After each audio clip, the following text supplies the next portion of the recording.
Story 1. The Final Protocol. The envelope arrived on a Tuesday morning, postmarked from Washington, D.C., with no return address. Inside was a single USB drive wrapped in brown paper. Detective Charlie Mendez had seen his share of threats and anonymous tips in his 22 years with the Bureau. But something about this one felt different. He hadn't heard Helena Ross's voice in over 2 years, not since the night she bled out beside him in an alley outside Baltimore, a setup that no one could ever explain. When he played the file, her voice crackled through the speakers, low and trembling. "If you're hearing this, Charlie, I failed. They found me. Remember our case with the diamond smuggler? I did the same. You need to," her breath hitched, "you need to dig me up. The proof's with me." Then silence. He replayed it 5 times, each one cutting deeper than the last. Helena had been his partner, his mentor, the only person who ever understood the way his mind worked. She used to call it his sixth sense for sin, a detective's intuition that bordered on the supernatural. It wasn't something he could explain. He just knew when people were lying, when danger was near, when death was waiting in the next room. But ever since Helena's death, that sense had turned on him. The nights were the worst dreams of her coffin sinking into wet earth, her eyes half open, whispering soundless words. He told himself it was guilt. Now, listening to her voice, he wasn't so sure. He reopened her file that afternoon. The official report said ambush during a narcotics bust, but the evidence had never lined up. Wrong location, wrong timing. No drugs, no suspects, no follow-up. Just a bullet in her chest and a trail that went cold overnight. Charlie requested the exhumation himself, knowing how it would look. His captain called it a breakdown. His colleagues whispered obsession, but Charlie didn't care. If Helena said the proof was with her, then it was. The exhumation took place under a gray dawn at St. Luke's Cemetery in Baltimore County. The ground was frozen hard, the kind that swallows sound. The air filled with that unmistakable mix of rot, metal, and formaldehyde. Helena's face was half gone, the skin caved in like old paper. When the coroner peeled back the lining of the casket, he found the body disturbingly preserved, but noticeably clutching nothing to her chest. Charlie then pointed to where she had been shot. Following the lead he gave in the forensic logic of a foreign object, the coroner made a careful incision in the abdominal region.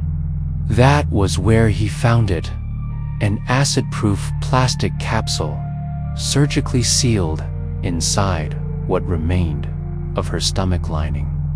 Inside, a microchip no larger than a coin. Charlie's pulse thundered.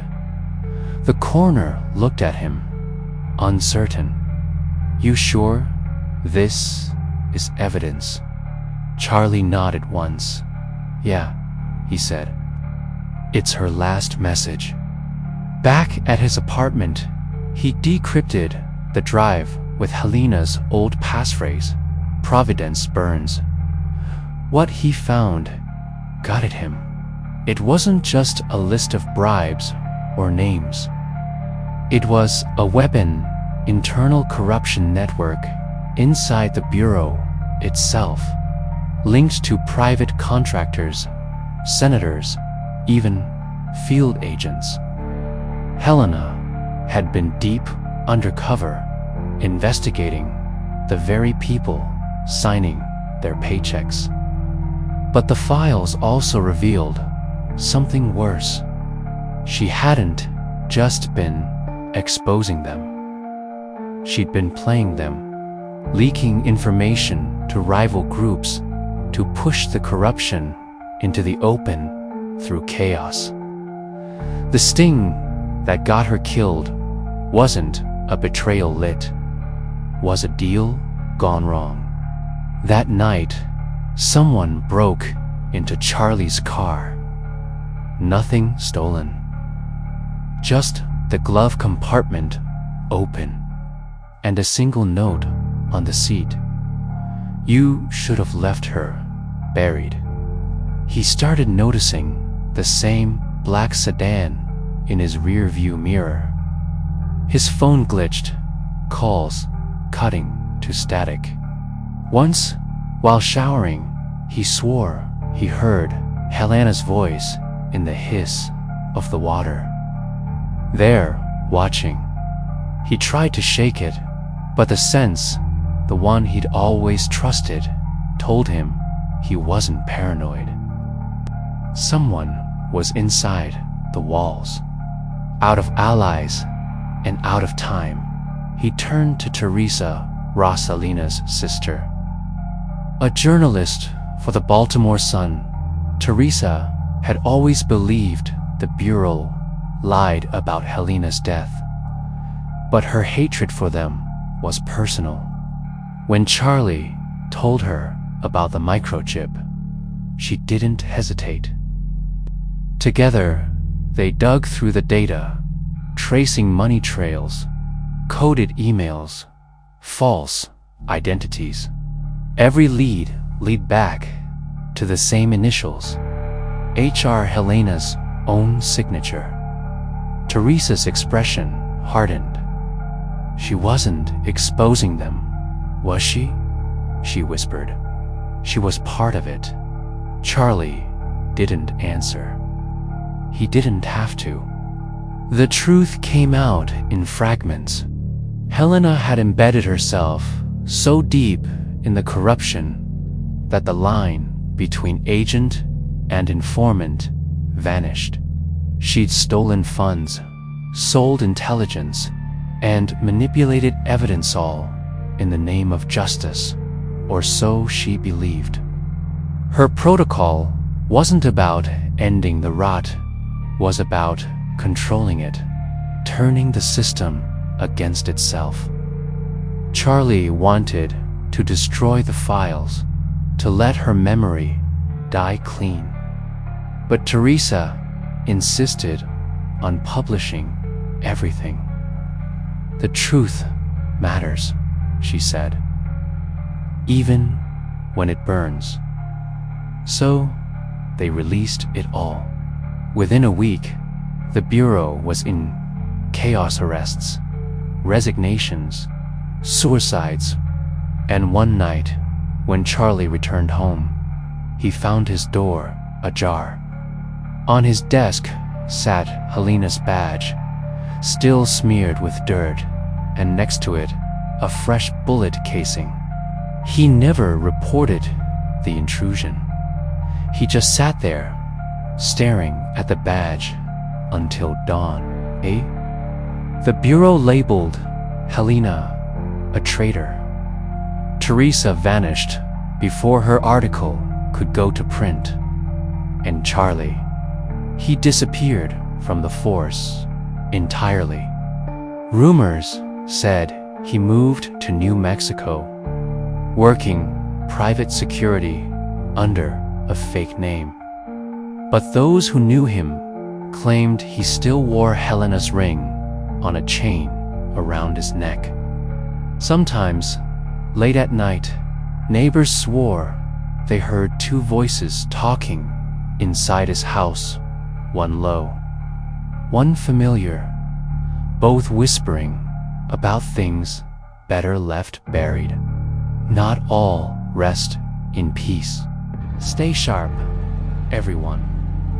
To all our amazing viewers and loyal subscribers, we know many of you watch our videos, but haven't subscribed yet. If you enjoy these stories and want to support this project, please hit subscribe, give the video a like, and share it. Now, enjoy what's coming up. Story 2. The Whisper in the Black Box. The morning air in Willow Creek Cemetery hung heavy with mist, as if the earth itself hesitated to breathe. Special Agent Mark Davis stood beside the open grave, his breath visible against the gray dawn. 20 years had passed since the murder of Emily Carter, a 19-year-old music student whose death had haunted the small Pennsylvania town like a forgotten melody. Now, the FBI was reopening her case, one that Davis had never believed in beyond the evidence. He didn't care for whispers, intuition, or talk of ghosts. But in the brittle pages of Emily's newly found diary, there was one note that refused to fade. The man of shadow comes when the music stops. It was reason enough for exhumation. The team worked in silence, except for the rhythmic scrape of shovels against damp soil. Anna Lima, a new intern from Quantico, stood at the edge of the site, her hands trembling inside her latex gloves. She had never confessed it to anyone at the bureau, but since childhood, she could feel things, cold drafts that came from nowhere, whispers too faint to be sound. As the coffin's corner emerged through the mud, a low vibration hummed in her chest, as if something ancient and unseen stirred beneath. The cemetery caretaker, an old man named Samuel Reed, lifted his gaze toward her. Mess, not nissen. Nay, they talk when they're close. She tried to steady her breathing, telling herself it was just nerves. But when the coffin cracked open, she heard its soft, pleading, barely a sigh. Don't open the box. Back in the Bureau's forensic lab, the air felt colder than usual. The coffin sat beneath bright halogen lights, its contents ready for analysis. Inside, along with the remains, the agents found a small black music box, the kind a child might keep by her bed. Davis ordered it, cataloged, and sealed. But when a technician reached for it, every monitor in the room flickered on, one by one. A haunting piano melody began to play through the intercom nodes no one recognized, yet everyone felt. The smell of old perfume filled the room, powdery and floral, the same scent described in the original case report. Anna's pulse raced. "Sir," she whispered, "this isn't possible." Davis ignored her. "Power surge," he muttered, though his voice lacked conviction. When the light finally steadied, The black box was open on the table, and the melody had stopped mid-note.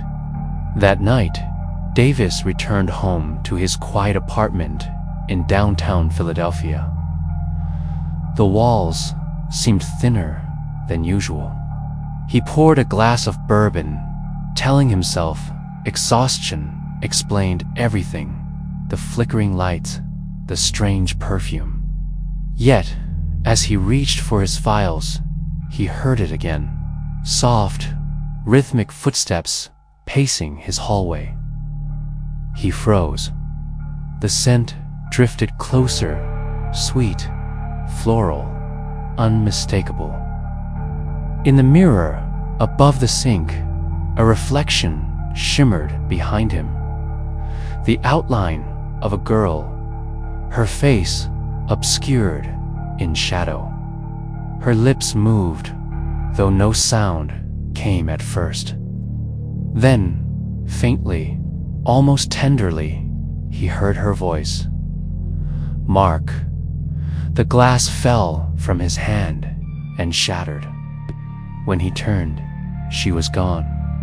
But on the floor, where the bourbon bled into the tile, lay a single music note drawn in ash.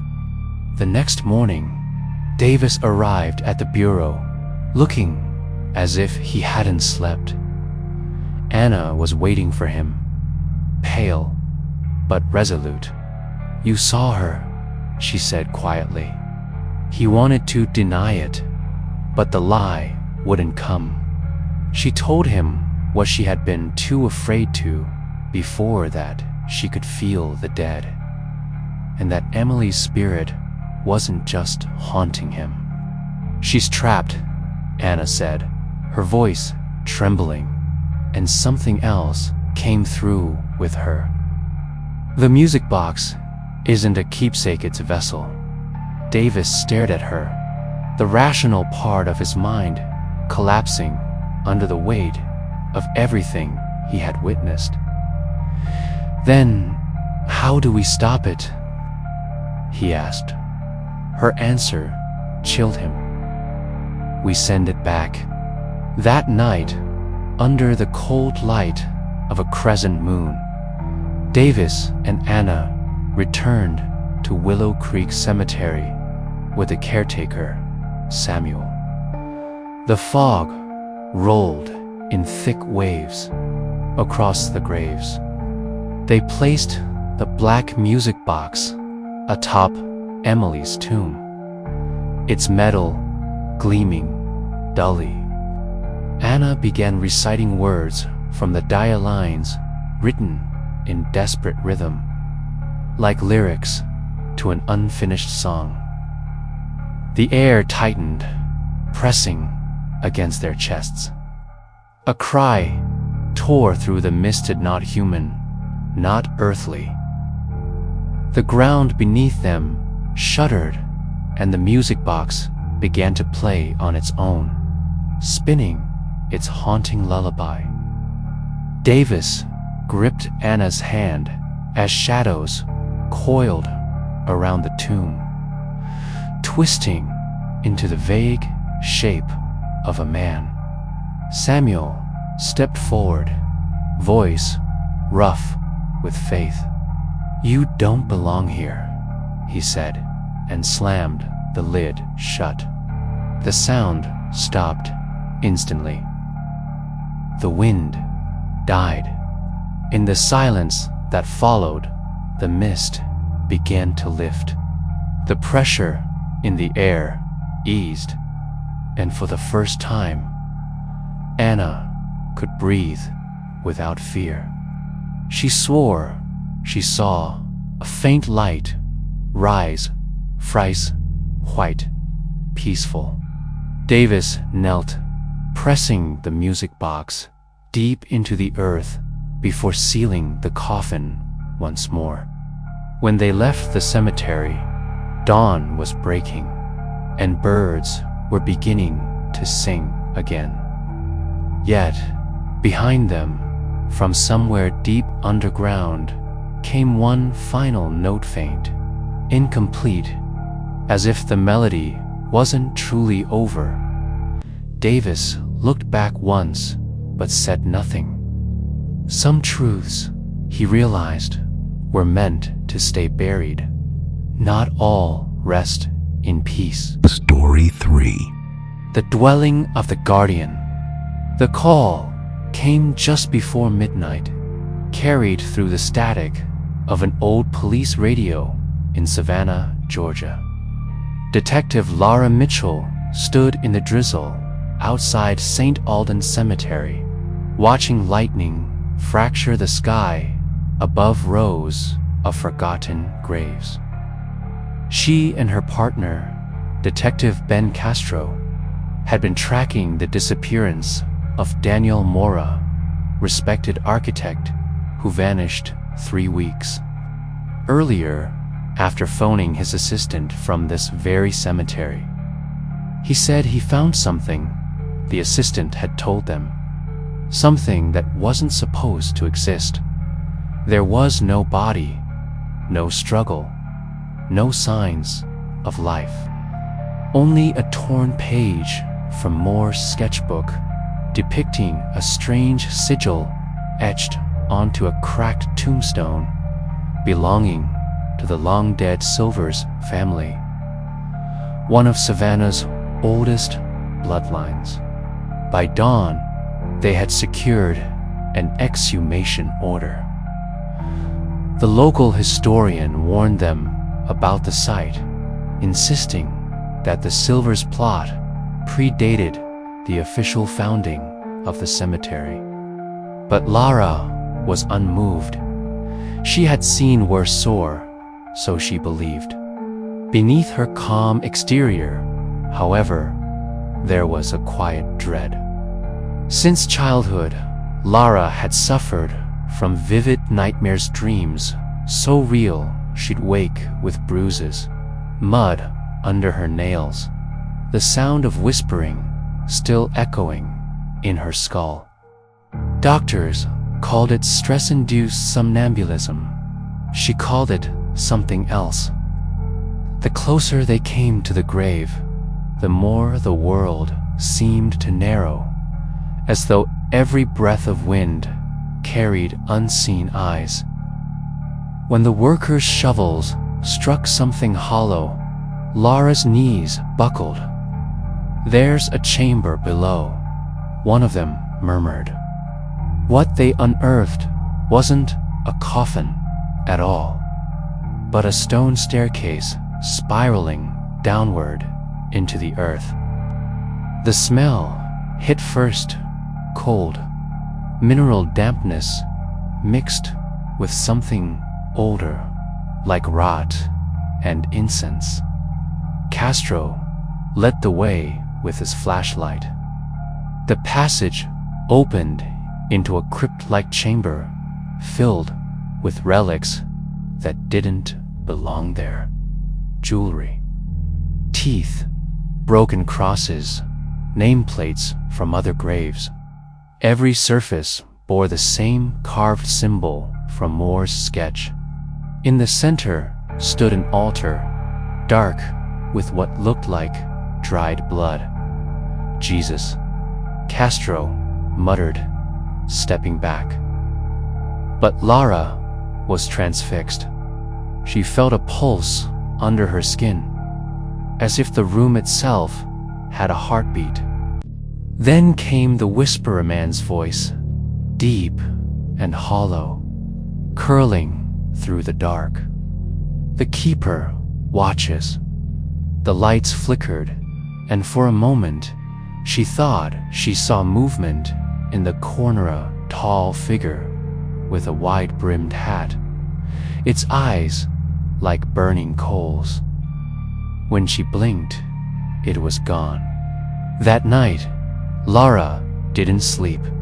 When she finally drifted into unconsciousness near dawn, the dream came not hazy, but sharp, tangible.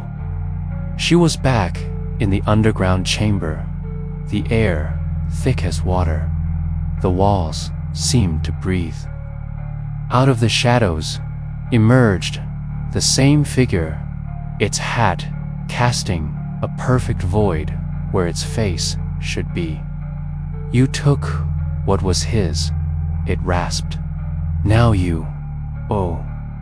She tried to run, but her feet sank into the soil. Behind the figure, she saw another shape human, trembling, his mouth sewn shut.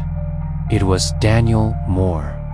When she awoke, gasping, her hands were covered in red clay, the same kind that lined the chamber's floor.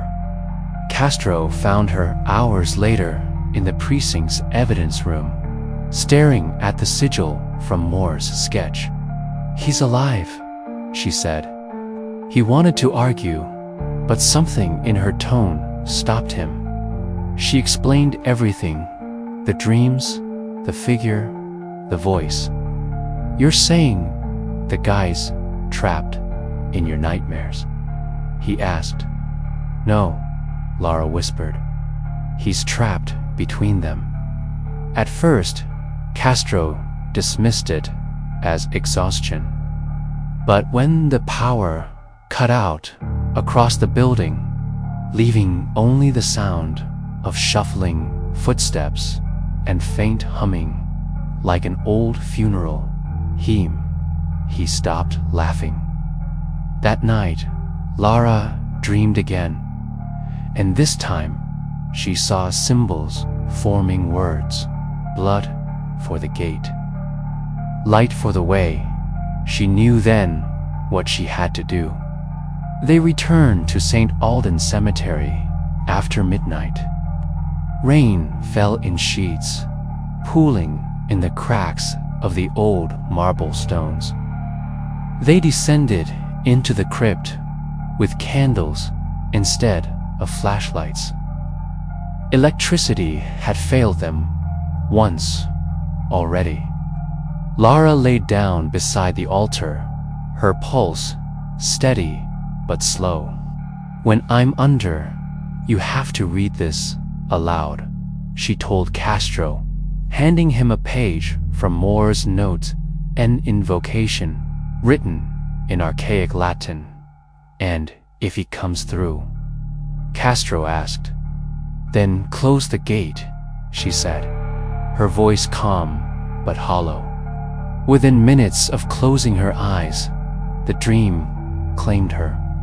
In her vision, the chamber was alive again, the candles burning in reverse, flames drawing downward instead of up. The guardian emerged from the walls, taller than before, the brim of his hat scraping the ceiling. Moore knelt nearby, half buried in soil, his skin gray and his eyes pleading. "He doesn't let go," Moore whispered. Lara stepped forward, her breath fogging in the dream air. "Then take me instead," she said. The guardian paused, as though surprised. Behind the echo of her voice, she heard Castro chanting the ritual above ground. The walls cracked. The figure lunged. Lara screamed, not in fear, but defiance as she pressed her hand to the altar. The sigil flared with light. When Castro opened his eyes, the storm had stopped. Lara lay still on the ground, her pulse weak but steady. The chamber had changed. The altar was gone, replaced by an unmarked grave. On the wall, something had carved 2 words in wet stone: "Paid in full." They never found Daniel Moore's body, but his voice was captured faintly on the last recording from Lara's body camera, whispering her name before fading into static. Castro left the bureau soon after, moving far from Savannah, though he sometimes dreamed of footsteps following him through empty streets and the sound of rain on stone. And in the heart of St. Alden's Cemetery, beneath the roots of ancient oaks, the earth sometimes breathes. Locals say, if you listen closely at night, you can still hear the creak of a leather hat brim turning toward whoever dares linger too long. Not all rest in peace.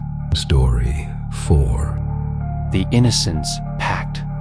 In the humid backwoods of Monroe County, Alabama, Detective Claudia Sanders had never felt a chill like this, even in the dead of winter. The coroner's truck rattled along the cracked gravel road leading to a modest family cemetery, its wrought iron gate swaying in the evening breeze. Claudia's mission was unsettling: the sudden death of her former partner. Retired Detective Samuel Whitaker seemed eerily connected to a decades-old case involving the notorious cult leader known as Brother Elias, executed in 1969. Years of whispers and rumors had surrounded Elias. Among retired law enforcement officers, Claudia felt compelled to exhume his grave. The cemetery was quiet, yet unnervingly alive. As Claudia and her forensic team prepared to dig, forensic analyst Raphael Morgan hesitated near the earth, his gloved hands brushing the carved wooden cross atop Elias' coffin. Raphael's gift, long kept secret, allowed him to see the final moments of anyone he touched through objects steeped in strong emotional energy. The air grew colder than the Alabama night warranted. A swarm of black beetles erupted from the soil, scattering into the fog. Each officer present recoiled, some muttering prayers, others gagging in disgust. It was as if the ground itself resented their intrusion. Raphael placed a trembling hand on the crucifix, and visions struck him like lightning. The retired officers weren't dying randomly. They had been participants in a ritual 30 years prior, sacrificing one another's morality for wealth and influence. Brother Elias had not been a mere cultist. He was a sorcerer who bound their souls in a covenant, a pact that guaranteed his return and ensured that those who had wronged him would pay the price as age weakened their earthly forms. The realization was instantaneous and horrifying. Every death had been ritualistic, preordained, and the exhumation had accelerated the culmination of the curse. Claudia shivered as Raphael recounted his visions, describing scenes of whispered incantations, black candles flickering in musty basements, and symbols etched into the palms of men long thought honorable. Each accident that befell the officers had mirrored elements of the original pact, and now the air felt thick with anticipation, as if the cemetery itself was drawing breath. The exhumation had not merely revealed Elias' body, It had awakened the force that had lingered, dormant but vigilant, ready to exact justice on those who had profaned sacred boundaries. The team scoured local archives for the original records of the pact, finding a brittle, yellowed journal in the possession of one surviving retired officer. It detailed a ceremonial dagger, a circle of salt, and a series of incantations intended to bind Elias to the corporeal world. Raphael and Claudia realized they had to reconstruct the ritual precisely to prevent Elias' full manifestation. Every element had to be exact. A single misstep could transform their mission from exorcism to execution, not theirs, but the spirit's vengeance. On the night of the counter-ritual, the cemetery was cloaked in fog, so thick that streetlights a mile away barely penetrated it. Claudia and Raphael arranged the artifacts on the cold ground, following the journal's instructions while chanting passages in Latin and the obscure dialects Elias had recorded. Shadows lengthened unnaturally. The wind carried whispers of old sins. From the grave, a dark, robed figure emerged. Elias, or the specter of him, pulsating with centuries of fury.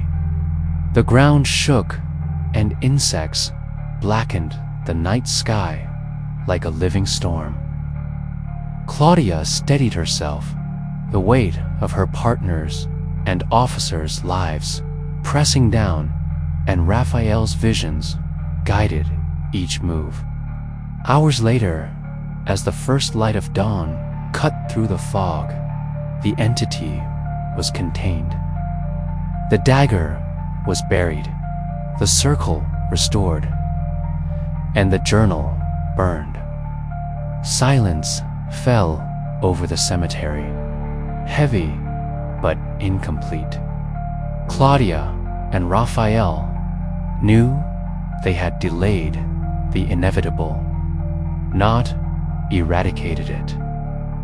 The surviving officers, pale and trembling, left without a word, each bearing the unspoken knowledge that their lives had been marked and that the pact's shadow lingered still.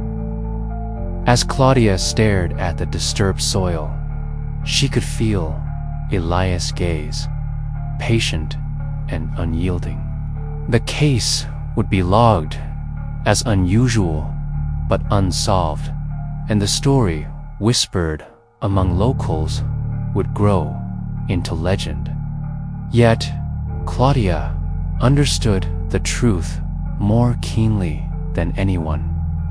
Some debts are eternal, and some forces never truly sleep. Not all rest in peace.